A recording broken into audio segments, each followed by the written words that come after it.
ओम श्री शक्ति नमः। ओम श्री शक्ति नमः। ओम श्री शक्ति नमः। अठारहवां अध्याय बुद्ध के जन्म की कथा। ऋषिगण बोले, हे सूर्य, वे राजा पुरुरवा कौन थे तथा वह देवकन्या उर्वशी कौन थी? उस मनस्वी राजा ने किस प्रकार संकट प्राप्त किया? हे लोमसन तन्य, आप इस समय पूरा कथानक विस्तार पूर्वक कहे। हम सभी लोग आपके मुखारबिंद से निःशर्त रसमयी वाणी को सुनने के इच्छुक हैं। हे सूर्य, आपकी वाणी अमृत से भी बढ़कर मधुर एवं रसमयी है। जिस प्रकार देवगण अमृत पाने से कभी तृप्त नहीं होते, उसी प्रकार आपकी कथा श्रवण से हम तृप्त नहीं होते। सूर्य बोले, हे मुनियों, अब आप लोग उस दिव्य तथा मनोहर कथा को सुनिए जिसे मैंने परम श्रेष्ठ व्यासी के मुख से सुना है। मैं उसे अपनी बुद्धि के अनुसार वैसा ही कहूँगा। सूर्य गुरु बृहस्पति की पत्नी का नाम तारा था। वह रूप यौवन से संपन्न तथा सुंदर अंगों वाली थी। एक बार वह सुंदरी अपने यजमान चंद्रमा के घर गई। उस रूप तथा यौवन से संपन्न चंद्रमुखी कामिनी को देखते ही चंद्रमा उस पर आसक्त हो गए। तारा भी चंद्रमा को देखकर आसक्त हो गई। इस प्रकार वे दोनों, तारा तथा चंद्रमा, एक दूसरे को देखकर प्रेम विभोर हो गए। वे दोनों प्रेमोन्मत्त एक दूसरे को चाहने की इच्छा से युक्त हो विहार करने लगे। इस प्रकार उनके कुछ दिन व्यतीत हुए। तब बृहस्पति ने तारा को घर लाने के लिए अपना एक शिष्य भेजा, परंतु वह न आ सकी। जब चंद्रमा ने बृहस्पति के शिष्य को कई बार लौटाया तो वे क्रोधित होकर चंद्रमा के पास स्वयं गए। चंद्रमा के घर जाकर उदासीन बृहस्पति ने अभिमान के साथ मुस्कुराते हुए उसे चंद्रमा से कहा, हे चंद्रमा, आपने यह धर्म विरुद्ध कार्य क्यों किया और मेरी इस परम सुंदरी पत्नी को अपने घर में क्यों रख लिया? हे देव, मैं आपका गुरु हूँ और आप मेरे यजमान हो। तब हे मूर्ख, आपने गुरु पत्नी को अपने घर में क्यों रख लिया? ब्रह्म हत्या करने वाला, सुरवन चुराने वाला, मदिरा पान करने वाला, गुरु पत्नी गामी तथा पांचवा इन पापियों के साथ संसर्ग रखने वाला, ये माँ पाठक की हैं। आप माँ पापी, दुराचारी एवं अत्यंत निर्दयनीय हो। यदि आपने मेरी पत्नी के साथ अनाचार किया है तो आप देवलोक में रहने योग्य नहीं हो। हे दुष्टात्मन, असीता पांगी, मेरी इस पत्नी को छोड़ दो जिससे मैं इसे अपने घर ले जाऊँ, अन्यथा गुरु पत्नी का अपहरण करने वाले आपको मैं सांप दे दूंगा। इस प्रकार बोलते हुए स्त्री वीर से कातर तथा क्रोधाकुल देवगुरु बृहस्पति से रोहिणी पति चंद्रमा ने कहा। चंद्रमा बोले, क्रोध के कारण ब्राह्मण अपूजनीय होते हैं। क्रोध रहित तथा धर्मशास्त्र विप्र पूजा के योग्य हैं और इन गुणों से हीन ब्राह्मण त्याज्य होते हैं। हे अनग, वह सुंदर स्त्री अपनी इच्छा से आपके घर चली जाएगी और यदि कुछ दिन यहाँ ठहर भी गई तो इससे आपकी क्या हानि है? अपनी इच्छा से ही वह यहाँ रहती हैं। सुख की इच्छा रखने वाली वह कुछ दिन यहाँ रहकर अपनी इच्छा से चली जाएगी। आपने ही तो पूर्व में धर्मशास्त्र के इस मत का उल्लेख किया है कि संसर्ग स्त्री और वेद कर्म से ब्राह्मण कभी दूषित नहीं होते। चंद्रमा के ऐसा कहने पर बृहस्पति अत्यंत दुखी हुए एवं निश्चिंतान मगन होकर शीघ्र ही अपने घर चले गए। कुछ दिन अपने घर रहकर चिंता से व्याकुल गुरु बृहस्पति पुनः उन्हें औषधि परी चंद्रमा के यहाँ शीघ्र जा पहुँचे। वहाँ द्वारपाल ने उन्हें भीतर जाने से रोका। तब वे क्रुद्ध होकर द्वार पर ही रुक गए। कुछ देर तक प्रतीक्षा करने पर जब चंद्रमा वहाँ नहीं आए तब बृहस्पति अत्यंत क्रुद्ध हो उठे। वे विचार करने लगे, मेरा शिष्य होते हुए भी इसने माता के समान आदरणीय गुरु पत्नी को बलपूर्वक हल लिया है, इसलिए अब मुझे इस अधर्मी को दंडित करना चाहिए। तब बार द्वार पर खड़े बृहस्पति ने क्रोध के साथ चंद्रमा से कहा, अरे नीच पापी देवधाम, आप अपने घर में निश्चित होकर क्यों पड़े हो? मेरी स्त्री शीघ्र ही मुझे लौटा दो, अन्यथा मैं आपको शाप दे दूंगा। यदि आप मेरी पत्नी नहीं दोगे तो मैं आपको अभी अवश्य भस्म कर दूंगा। सूर्य बोले, बृहस्पति के इस प्रकार क्रोध भरे वचन सुनकर दिव्य राज चंद्रमा शीघ्र घर से बाहर निकले और हंसते हुए उनसे बोले, आप इतना अधिक क्यों बोल रहे हैं? सर्व लक्षण संपन्न व असित पांगे आपके योग्य नहीं हैं। हे विप्र, आप अपने सम्मान किसी अन्य स्त्री को ग्रहण कर लीजिए। ऐसी सुंदरी भिक्षुक के घर में रहने योग्य नहीं है। यह प्राय कहा जाता है कि अपने सम्मान गुण संपत्ति पर ही पत्नी का प्रेम स्थिर रहता है। अपने इच्छा अनुसार अब आप चाहे जहाँ चले जाए, मैं इसे नहीं दूंगा। आपका शाप मेरे ऊपर नहीं लग सकता। हे गुरु, मैं ये रमणी आपको नहीं दूंगा। अब आप जैसा चाहे वैसा करो। सूर्य जी बोले। चंद्रमा के ऐसे कहने पर देवगुरु बृहस्पति रुष्ट होकर चिंता में पड़ गए और वे कुपित हो शीघ्रता से इंद्र के भवन चले गए।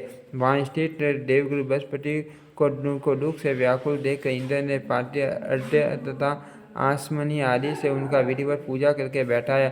जब बृहस्पति आसन पर बैठकर स्वस्थ हो गए, तब परम उदार इंद्र ने उनसे पूछा, हे माँ बाघ, आपको कौन सी चिंता है? हे मुनिवर, आप इतने शोकाकुल किस लिए हैं? मेरे राज्य में आपका अपमान किसने किया? आप मेरे गुरु हैं, अर्थात हमारी सारी सेना एवं लोकपाल सभी आपके अधीन हैं। ब्रह्मा, विष्णु, रुद्र तथा अन्य देवता भी आपकी सहायता करेंगे। आपको कौन सी चिंता है? इस समय उसे बताइए। बृहस्पति बोले, चंद्रमा ने मेरी सुंदर नेत्रों वाली पत्नी तारका का हरण कर लिया और वह दुष्ट मेरे बार प्रार्थना करने पर भी उसे लौटाता नहीं। हे देवराज, अब मैं क्या करूं? अब तो केवल आप ही मेरी शरण हैं। हे शतकर्तो, मैं अत्यंत दुखी हूँ। हे देवेश, आप मेरी सहायता कीजिए। इंद्र बोले, हे धर्मात्मन, आप शोक न करें। हे सुव्रत, मैं आपका सेवक हूँ, मैं आपकी पत्नी को अवश्य लाऊंगा। हे मामते, यदि दूध भेजने पर भी वह मंडोर में चंद्रमा आपकी स्त्री को नहीं देगा, तो देवसेना सहित मैं स्वयं युद्ध करूंगा। इस प्रकार गुरु बृहस्पति को आश्वासन देकर इंद्र ने अपनी बात को सही ढंग से कहने वाले विलक्षण तथा वाक्पटु दूत को चंद्रमा के पास भेजा। शीघ्र ही वह चतुर दूत चंद्रलोक को गया और रोहिणी पति चंद्रमा से ये संदेश वचन कहने लगा कि हे माँ बाघ, हे माँ मते, इंद्र ने आपसे कुछ कहने के लिए मुझे भेजा है। अर्थ उनके द्वारा जो कुछ कहा किया वह जीव का त्यों मैं आपसे कह रहा हूँ। हे माँ बाघ, हे सुव्रत, आप धर्मज्ञ हैं, नीति जानते हैं तथा धर्मात्मा त्रिमूर्ति आपके पिता हैं। अतः आपको कोई ऐसा कार्य नहीं करना चाहिए जिससे आप निंदनीय हो जाए। आलस्य रहित होकर यथाशक्ति अपनी स्त्री की रक्षा सभी प्राणी करते हैं। अर्थ इस तारा के लिए बड़ा कलह होगा, इसमें संदेह नहीं है।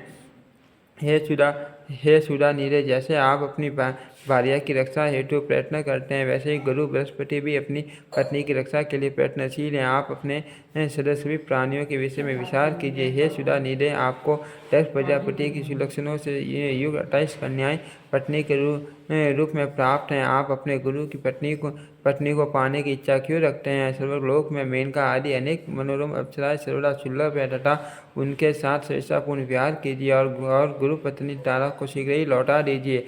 आप जैसे महान लोग यदि अहंकार वश ऐसा निंदित कर्म करें तो अनभिज्ञ साधारण जन तो उनका अनुकरण करेंगे ही और तब धर्म का नाश हो जाएगा। अर्थ है महाभाग, गुरु की इस मनोरमा पत्नी को शीघ्र लौटा दीजिए, जिससे आपके कारण इस समय देवताओं के बीच कलह न उत्पन्न हो। सूर्य बोले। दूत से इंद्र का संदेश सुनकर चंद्रमा कुछ क्रोधित हो गया और उन्होंने इंद्र के दूत को इस प्रकार व्यंग्यपूर्वक उत्तर दिया।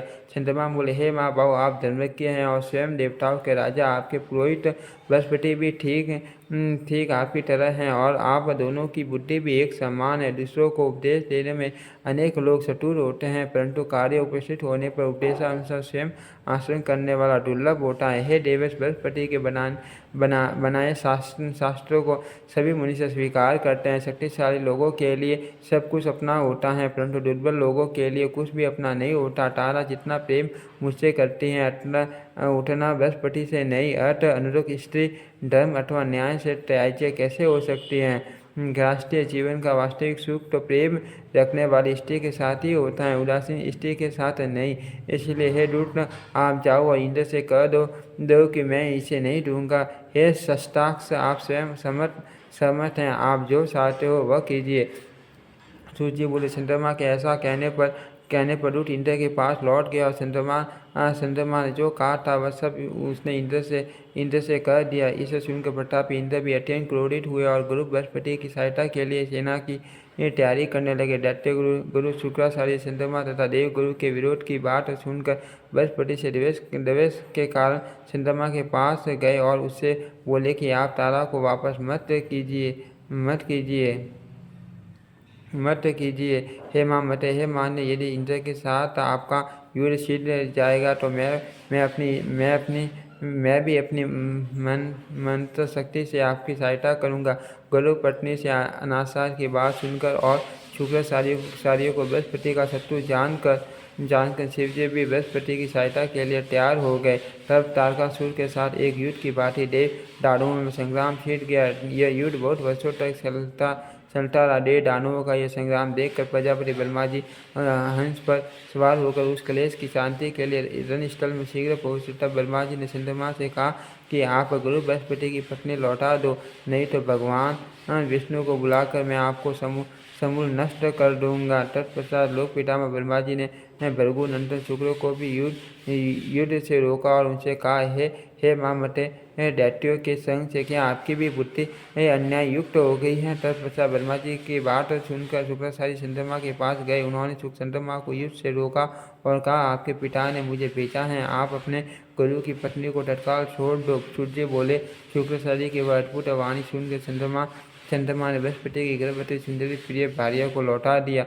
पत्नी को पाकर देवगुरु बड़े प्रसन्न हुए, आनंदपूर्वक अपने घर चले गए। तत्पश्चात सभी देवता और दैत्य भी अपने अपने घर चले गए। पितामह ब्रह्मा अपने लोक को तथा शिवजी भी कैलाश पर्वत पर चले गए। इस प्रकार अपनी सुंदरी स्त्री को पाकर बृहस्पति संतुष्ट हो गए। तदनंतर कुछ दिनों के बाद तारा ने शुभ दिन तथा शुभ नक्षत्र में गुणों के चंद्रमा के समान सुंदर पुत्र को जन्म दिया। पुत्र को उत्पन्न देखकर देवगुरु बृहस्पति ने प्रसन्न मन से उसके विधिवत श्राद्ध कर्म आदि सभी संस्कार किए। हे श्रेष्ठ मुनि, चंद्रमा ने जब सुना कि पुत्र उत्पन्न हुआ है, तब बुद्धिमान चंद्रमा ने बृहस्पति के पास अपना दूत भेजा और कहलाया, हे गुरु, ये पुत्र आपका नहीं है, क्योंकि यह मेरे तेज से उत्पन्न है। तब आपने अपनी इच्छा से बालक का जाति कर्म आदि संस्कार क्यों कर लिया। उस दूत का वचन सुनकर बृहस्पति ने कहा कि यह मेरा पुत्र है, क्योंकि इसकी आकृति मेरे समान है, इसमें संदेह नहीं। पुनः दोनों में विवाद से खड़ा हो गया और देव दानव मिलकर फिर युद्ध के लिए आ गए और इस प्रकार उनका बहुत बड़ा समूह इकट्ठा हो गया। उस समय शांति के अभिलाषी स्वयं प्रजापति ब्रह्मा जी पुनः वहां पहुंचे और रणभूमि में डटे हुए युद्धोत्सुक देव दानवों को उन्होंने युद्ध से रोका। धर्मात्मा ब्रह्मा जी ने तारा से पूछा, हे कल्याणी, यह पुत्र किसका है। हे सुंदरी, आप सही बता दो, जिससे यह कलह शांत हो जाए।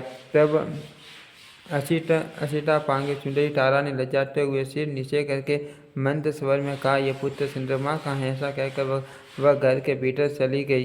तब प्रसन्नचित्त होकर चंद्रमा ने उस पुत्र को ले लिया। उन्होंने उसका नाम बुध रखा। पुनः वे अपने घर चले गए। तत्पश्चात ब्रह्मा जी अपने लोक को तथा इंद्र से सभी देवता भी चले गए। इसी प्रकार प्रेक्षक भी जो जहाँ से आए थे वे सभी अपने अपने स्थान को चले गए। हे मुनिजन, इस प्रकार गुरु के क्षेत्र में चंद्रमा से बुध की उत्पत्ति का यह वृत्तांत जैसा मैंने पूर्व में सत्यवती पुत्र व्यास से सुना था, वैसा आप लोगों से कह दिया। इति श्रीमद्देवी भगवते महापुराणे अष्टादशशास्त्र संहितायां प्रथम स्कंधे बुधोत्पत्तिरनमेकादशो अध्यायः। ओम श्री शक्ति नमः। ओम श्री शक्ति नमः। ओम श्री शक्ति नमः। ओम श्री शक्ति नमः। ओम श्री शक्ति नमः। ओम श्री शक्ति नमः।